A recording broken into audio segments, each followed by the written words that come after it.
Vous savez quel est le plus dur des combats dans cette vie?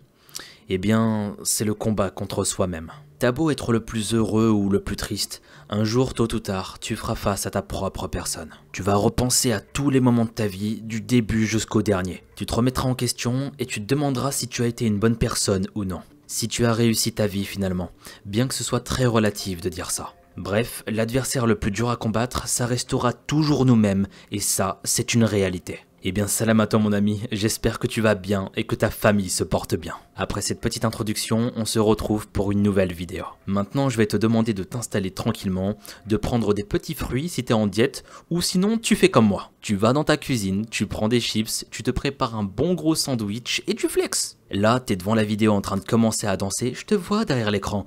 T'es pire que moi. Ouais, t'es pire que moi. Je sais que t'aimes le gras, y a pas de diète entre nous. Enfin bref. Aujourd'hui, on va s'intéresser à une affaire qui va très mal finir. Éteignez votre lumière, installez-vous tranquillement et laissez-vous emporter par ma voix.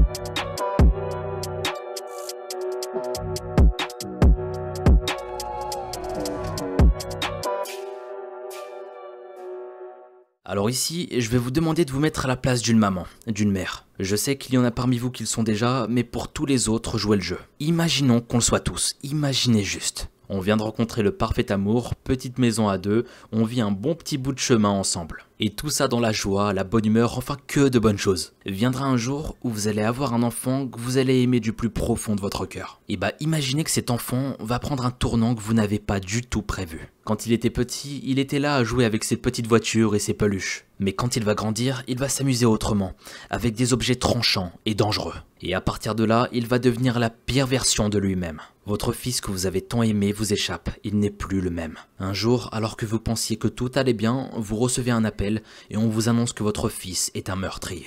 Malheureusement, avec toutes les affaires qu'on a pu traiter jusqu'à aujourd'hui, vous pouvez être sûr que ce scénario s'est déjà produit. Et une fois de plus, avec l'affaire qui va suivre, celle de Danial Houssen, la pauvre mère va découvrir que son fils est un meurtrier. Elle découvrira que son fils est tombé dans une folie qui détruira sa vie à jamais. Accrochez-vous bien pour l'histoire de Danial Houssen.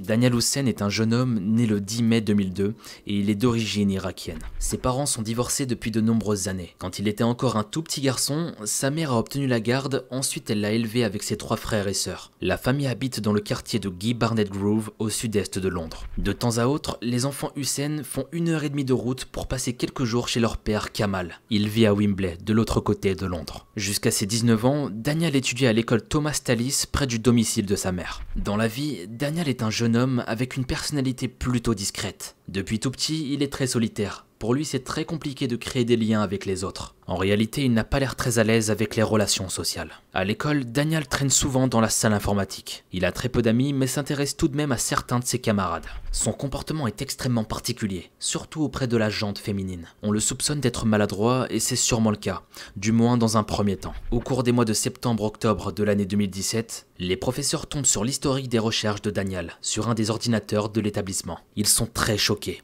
Ce dernier ne comporte que des sites avec des idées extrêmes et des pages liées au satanisme. Abasourdi par ces découvertes et soucieux de son comportement étrange, l'équipe éducative va se poser beaucoup de questions. Ils vont le catégoriser comme une personne fragile, vulnérable, qui pourrait se faire influencer dans des groupes violents avec des idées malsaines et choquantes. Après s'être concerté avec ses parents, il est donc à l'âge de 15 ans, recommandé par son école pour participer à un programme de prévention. Ça lui permettrait de se remettre sur le droit chemin. Ils ont peur qu'il puisse être un danger pour la société et qu'il puisse se retourner contre le gouvernement dans un futur proche. Donc ils vont prendre toutes les mesures possibles pour le rentrer dans un programme afin d'éviter un destin aussi dramatique. Pendant 7 mois, d'octobre 2017 à mai 2018, Danial Houssen, comme d'autres adolescents dans toute la Grande-Bretagne, vont participer à plusieurs programmes de prévention afin d'éviter au jeune homme d'avoir des idées sombres contre son propre pays et d'être un potentiel danger pour la société. Au terme des 7 mois, le programme ne va signaler aucune préoccupation quant à une pensée ou un comportement dangereux de la part du jeune homme. Un suivi d'évolution après 6 et 12 mois est mis en place, mais rien ne sera constaté. Danial est un jeune homme à la personnalité atypique, mais il n'est a priori pas un danger potentiel pour qui que ce soit. Mais malheureusement, aucun système de prévention n'est infaillible. Et la suite de cette histoire va nous en démontrer les sombres conséquences. Daniel grandit et il a maintenant près de 18 ans. Au fur et à mesure de son évolution, il se transforme en un garçon décrit comme plutôt arrogant. Avec son regard qui semble souvent désabusé, Daniel Houssen souhaite plaire aux jeunes filles de son âge et développe un caractère que l'on pourrait qualifier de désagréable et malsain. De son aura semble dégager quelque chose de particulier, comme une certaine frustration liée à des désirs qu'il n'arrive pas à atteindre. Sa relation avec les autres empire, car il n'arrive tout simplement pas à être à l'aise avec les gens. On a l'impression qu'il est complètement maladroit et c'est catastrophique. Alors à nouveau, il se réfugie au fond de sa chambre, auprès de son ordinateur, sur les réseaux sociaux et en particulier sur un forum de discussion hébergé par un site web porté sur le satanisme, qu'il a découvert il y a environ 2 ans. Ce site est dirigé par le pseudonyme E.A. Cotting, qui est une figure imposante et même un gourou de l'idéologie satanique sur internet. Bon, vous l'avez compris, on rentre sur un sujet particulièrement sombre.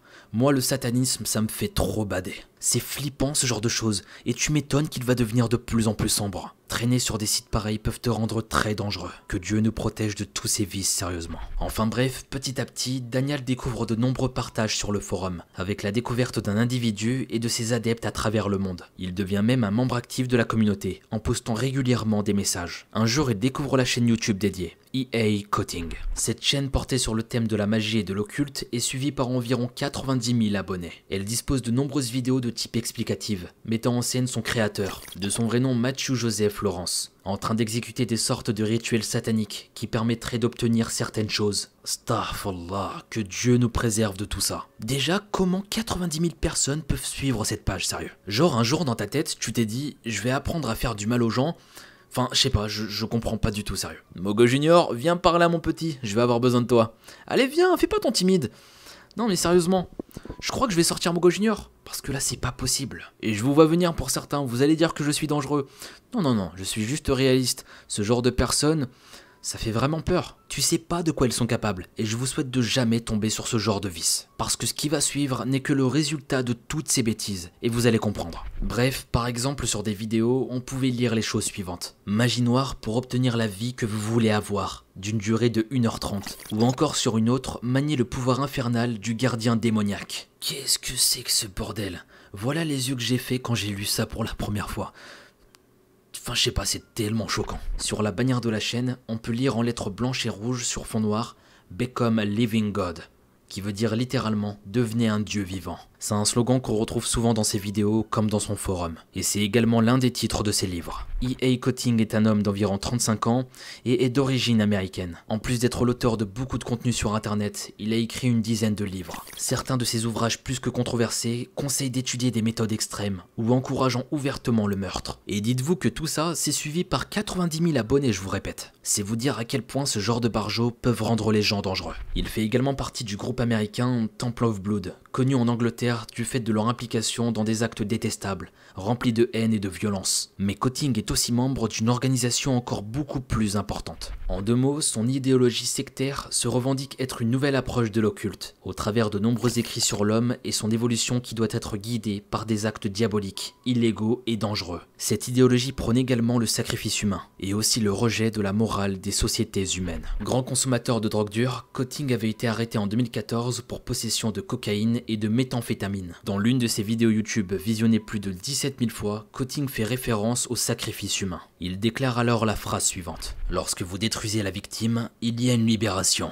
Une explosion massive de puissance et d'énergie. Si vous pouvez exploiter cette énergie et le diriger vers un objectif, cette puissance sera au-delà de la plupart des autres formes de magie. C'est la magie la plus noire, sans aucun doute. » Qu'est-ce que tu racontes, vieux fou?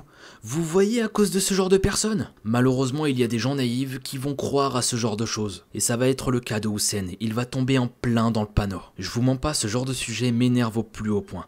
Parce que ça provoque tellement de choses mauvaises. Comment tu veux rester calme face à ça? Avec des idéologies pareilles qui prônent la haine et la destruction, tu peux pas rester calme, sérieux. C'est tellement triste d'en arriver là et de sombrer dans ce genre de choses. Et bah comme je vous l'ai dit, Daniel Houssen est absorbé par l'idéologie de cet homme. Il passe énormément de temps sur le chat de son site internet intitulé Become a Living God, à la recherche de rituels magiques et de potions. En discutant avec d'autres internautes, il découvre l'existence des pactes, qui consistent à passer une sorte de contrat avec une entité surnaturelle, pour recevoir en échange des services illégaux et criminels, des faveurs, des récompenses. Un jour après s'être documenté pendant des des heures sur des démons et des récompenses, Daniel décide de passer un pacte avec un être qui se nomme Lucifuge Rofocal. Ce serait apparemment le premier ministre des enfers. What? Selon certaines croyances ésotériques. Ouais, c'est la tête que j'ai fait quand j'ai lu ça pour la première fois. Ministre des enfers. Le mec il s'est pas dit dans sa tête, ouais ça paraît chelou ça. Ouais bref.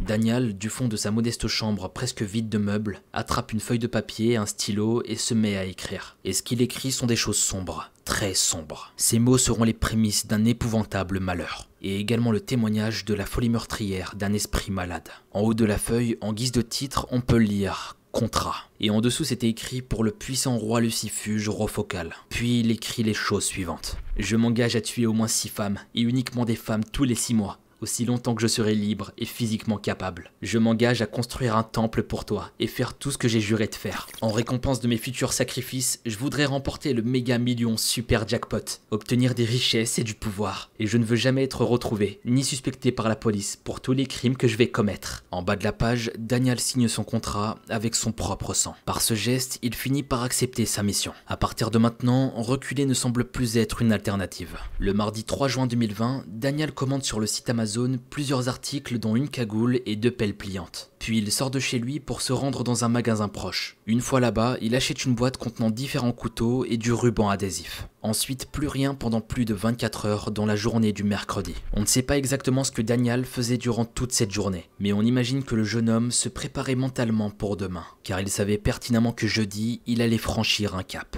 Car il allait enfin peut-être obtenir tout ce dont il désirait. Oui, demain Daniel Houssen commencerait à remplir sa part du contrat. Et ce que je vous propose, c'est de découvrir les meurtres de cet homme qui est tombé bien trop bas.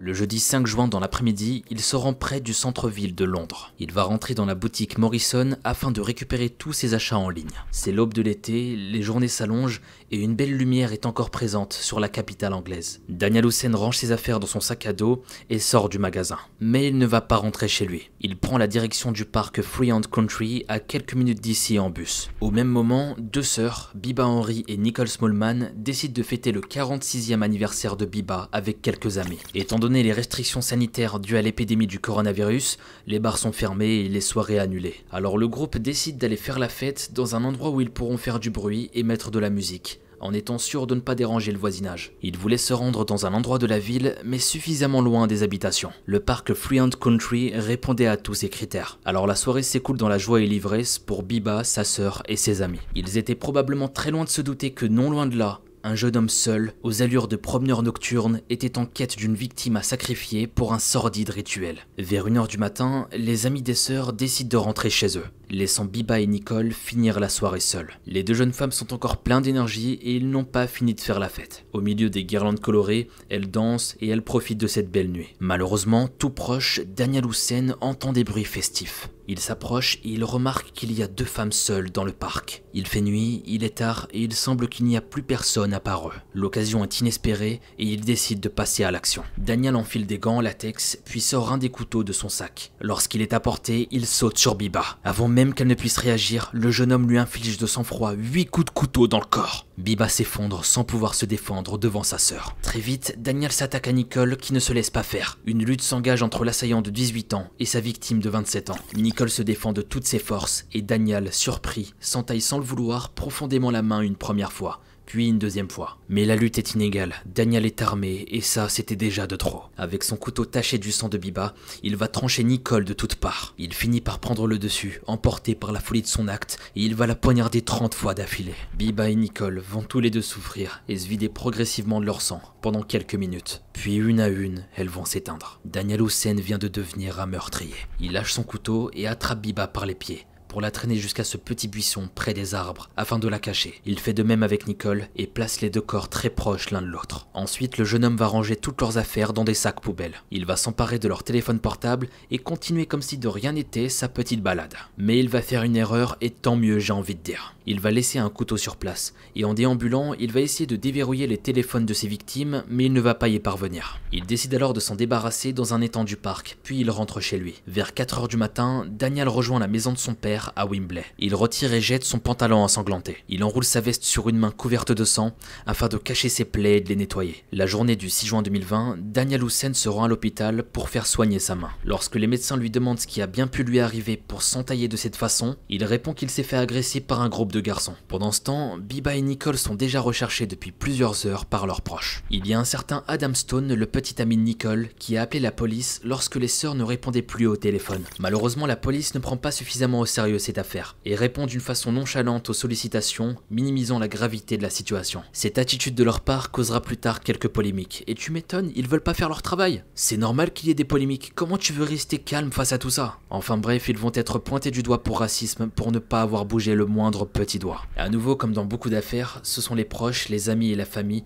qui ont dû se résoudre à entamer eux-mêmes leurs propres recherches. Mais la personne la plus angoissée dans cette disparition reste probablement Mina Smallman, la maman de Biba et Nicole. Cette femme charismatique, oratrice hors pair, est une figure emblématique de la renommée nationale en Angleterre. C'est la première femme noire prêtre de l'histoire de l'église officielle d'Angleterre, The Church of England. Ça fait tellement de peine pour cette pauvre femme qui a toujours voulu faire du bien et aujourd'hui elle est confrontée à un mal qui la touche. C'est tellement triste, elle a perdu ses 2 filles mais elle ne le sait même pas encore. Dans la nuit du 6 ou 7 juin, Daniel était à la recherche d'une cible aléatoire. Il était en train de continuer son bout de chemin à la recherche d'une nouvelle proie. Dans sa mission, une mortelle coïncidence avait entraîné sa rencontre avec les enfants d'une bonne personne. Une femme qui voit une grande partie de son existence à aimer son prochain et à chanter les louanges du Christ. Cette nuit-là, la vie de 2 pauvres innocentes s'est arrêtée. Le lendemain, aux aurores du 7 juin 2020, Adam Stone continue activement ses recherches dans le parc de Freehold Country, là où sa petite amie et sa sœur ont été vues pour la dernière fois. Sans le savoir, il se rapproche de plus en plus de Biba et Nicole. À un moment, Adam remarque l'herbe écrasée près d'un sous-bois. Il s'avance encore et là, c'est le drame. Devant lui, une scène des plus horribles qui va laisser une marque dans son esprit. Les corps entrelacés, la pâleur de leur visage, le sang, les écorchures. En un mot, c'était la mort. Froide et effrayante. Il prévient la police et contacte immédiatement Mina Smallman. Au téléphone, il va lui dire ces mots. Mina, s'il te plaît, je vais avoir besoin que tu t'assoies.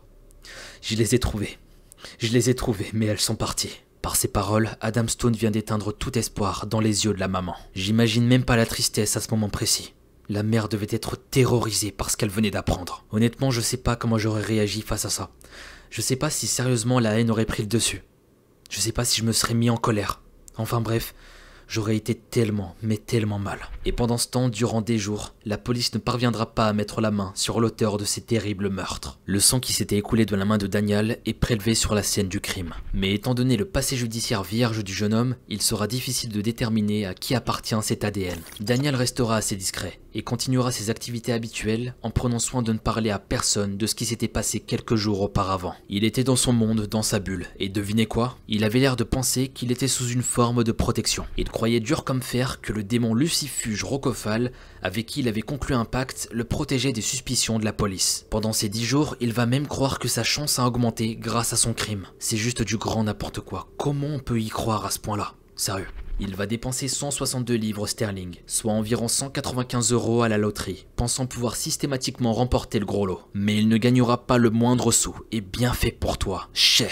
Près d'un mois après le crime, Daniel commence à penser que les choses étaient en train de se tasser et qu'il n'allait jamais se faire rattraper. Il continue alors d'être actif sur le forum EA Coating. Il semble être loin de se douter que chaque minute qui passe, les autorités s'approchaient de lui. Le 30 juin, l'ADN prélevé est mis en relation avec l'ADN d'un certain Kamal Hussein. Il avait déjà eu affaire aux autorités pour une petite affaire par le passé. C'est une découverte majeure pour la police britannique, qui ne perd pas une minute de plus et va rentrer en contact avec lui. Peu à peu, l'étreinte se referme sur Daniel. Rapidement, la police veut interroger toute la famille et se rend pour cela au domicile de Madame Hussein. La maison est perquisitionnée et fouillée. La police rentre dans la chambre de Daniel et là, il découvre un univers obscur. Des symboles démoniaques dessinés à la main, un petit livre de sorts écrit minutieusement, des tickets de loterie et surtout 2 pactes manuscrits dont un signé Daniel en grosses lettres rouges. Pour la police, tout devient de plus en plus clair. Le sang de Daniel est prélevé et comparé avec celui retrouvé dans la scène du crime. Et autant vous dire que le résultat était sans appel, c'était le même. Maintenant,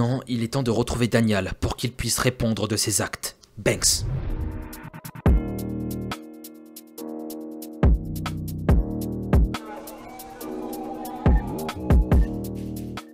Daniel est arrêté par la police et il est emmené en garde à vue. Ensuite, il sera placé en détention provisoire pendant une année en attendant son procès. Nous sommes désormais le 9 juin 2021 et Daniel a désormais 19 ans lorsque débute son procès au tribunal Old Bailey au centre de Londres. Les cheveux du jeune homme ont poussé, mais son regard et sa posture n'ont pas changé. Malgré toutes les preuves qui l'accablent, Hussein décide de ne pas témoigner lors du procès. Il affirme qu'il n'était pas responsable des meurtres ni de la rédaction du pacte. D'une façon jugée comme étant très provocante et irrespectueuse, Daniel demande souvent d'aller aux toilettes. Il fait mine de se désintéresser du déroulement du procès. Et pire encore, il se permet par moments de tourner le dos aux jurés et aux juges. Il se tourne pendant de longs instants vers les proches et les familles des victimes et il les fixe.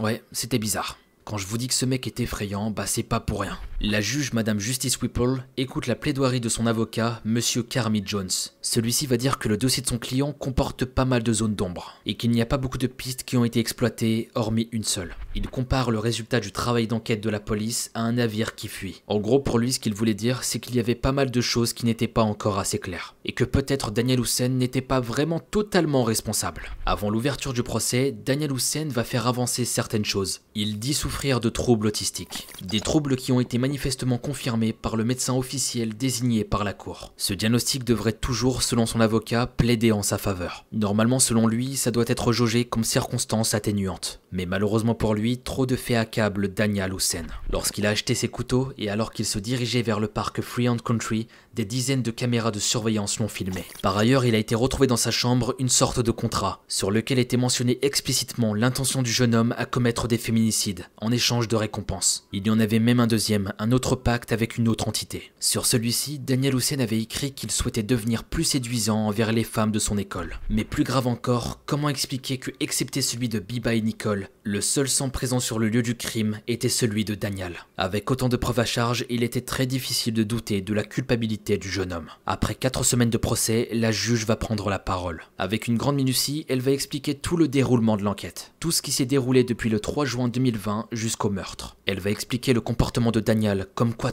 tout avait été pensé et calculé. Que malgré son trouble autistique avéré, il avait été précis. Et que tout ce qu'il avait fait, c'était lui qui le voulait. Pour elle, le jeune homme avait pleinement conscience de tout ce qu'il allait faire. Voici tout ce que la juge Justice Whipple va dire à ce sujet. Lorsque la maison de votre mère a été perquisitionnée, la police a trouvé dans votre chambre un document qui s'appelait un accord. Signé de votre sang. Vous avez conclu un marché entre vous et quelqu'un que vous appeliez le puissant roi Luciphage Rofocal. Vous lui avez promis d'effectuer des meurtres réguliers en échange de pouvoir et de richesse, et également de n'être jamais suspecté d'aucun crime par la police. Eh bien la richesse et le pouvoir ne sont pas arrivés, et la police a découvert vos assassinats. Votre ADN était partout sur la scène du crime. Il y avait une grande quantité de vidéosurveillance pour vous suivre, et d'autres preuves pour prouver que c'était vous. Vous et votre motivation est devenue claire à partir des objets trouvés chez votre mère. Vous avez été traqué et votre plan a échoué. Aussi bizarre que votre pacte avec le diable puisse paraître aux autres, c'était votre système de croyance, votre propre engagement dans le meurtre de femmes innocentes. Après cette prise de parole, il y a aussi toutes les preuves qui montrent la malhonnêteté de Daniel. Il a tenté de dissimuler son implication dans le crime. Il a essayé de cacher les corps dans les buissons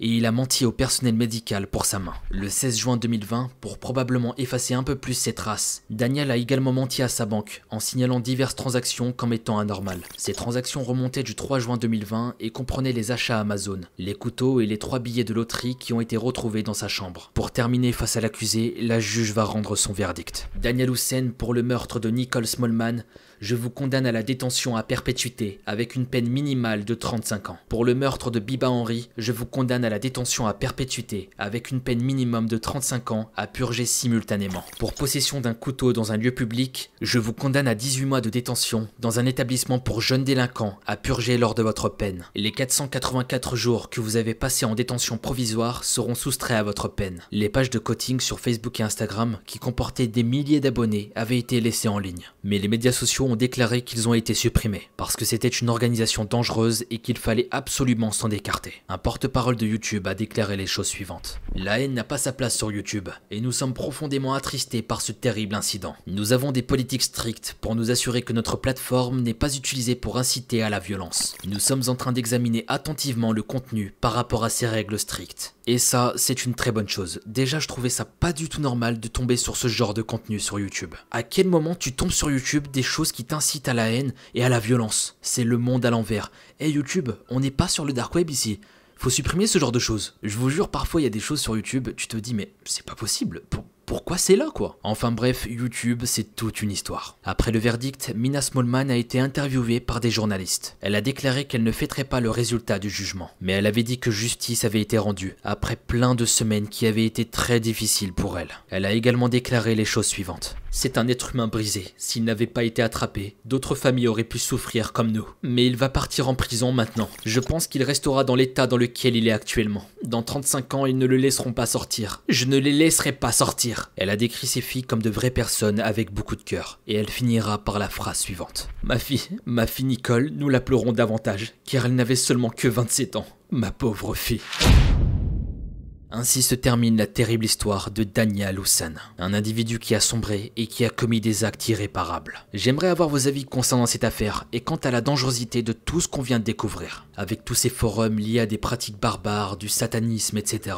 Concernant Houssen, c'était la parfaite cible, il a été complètement matrixé par ce genre de groupe. Est-ce que vous pensez qu'il était responsable de ses actes et ce malgré la maladie qu'il a? Ou que au contraire, il n'était pas conscient et qu'il a été manipulé par cette secte? C'est une très bonne question à se poser je trouve, et j'attendrai vos avis avec impatience dans les commentaires. Sur ce, merci à vous d'avoir regardé cette vidéo. N'hésitez pas à venir me parler sur Instagram Mogota-sama, et si je réponds pas, je te dois un tacos. Promis. Quant à nous, on se dit à très bientôt pour une nouvelle vidéo, c'était Mogota.